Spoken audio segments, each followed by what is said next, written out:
പ്രേതം എല്ലാവരുടെയും ഒരു വിഷയമാണ്. പ്രേതം ഇപ്പം പ്രേതം സിനിമ ഇപ്പോൾ ആദിയുടെ കൂടെ ഒരു കോൺട്രിബ്യൂഷനുള്ള സിനിമയാണ്.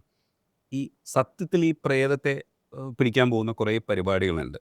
അത് കുറേ നാളായിട്ടുണ്ട്. പക്ഷെ നമ്മൾ ഇപ്പോൾ വൈദ്യുതി വന്നതിന് ശേഷമുള്ള പ്രേതമല്ല. അതെ. വൈദ്യുതിക്ക് ശേഷമുള്ള പ്രേതം. ആ 2 പ്രേതവും. പറഞ്ഞത് മാറിപ്പോയി. പക്ഷെ സെയിം ഉദ്ദേശിച്ചത് കറക്റ്റാണ്. അതെ, അതെ. വന്നതിന് ശേഷമുള്ള ഓക്കേ. അത് പോട്ടെ. അത് ആദിയുടെ മുമ്പിൽ ഇരിക്കുന്നതുകൊണ്ട് പറ്റിപ്പോകുന്നുണ്ട്. ഇത് വാക്കും വരെയും പിടിക്കുന്നതാണ്. അതാണ് കണ്ണിലുള്ള നോട്ടവും അതെ ക്രാന്തദർശിയായിട്ടുള്ള ഈ നൃത്തം കാണുമ്പോൾ വരട്ടെ. അപ്പോൾ ശരിക്കും ഈ ഏജ് ഇതെല്ലാം എഡിറ്റ് ചെയ്യും. ആൾക്ക് തെറ്റാൻ പറ്റില്ലല്ലോ. ശരിക്കും പ്രേതം എന്ന് പറയുന്ന കോൺസെപ്റ്റ് എനിക്ക് എപ്പോഴും അന്ധവിശ്വാസങ്ങൾക്കെതിരെ സംസാരിക്കാറുണ്ട്. ജ്യോതിഷത്തിനെതിരെ സംസാരിക്കുന്നത് ഞാൻ കേട്ടിട്ടുണ്ട്.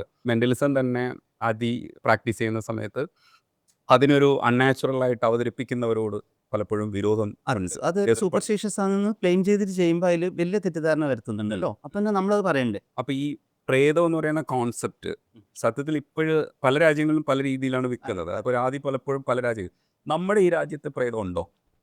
ഒരു രാജ്യത്തും പറയുന്നില്ല. കഥകളെന്നല്ലാതെ ഒന്നുമില്ല.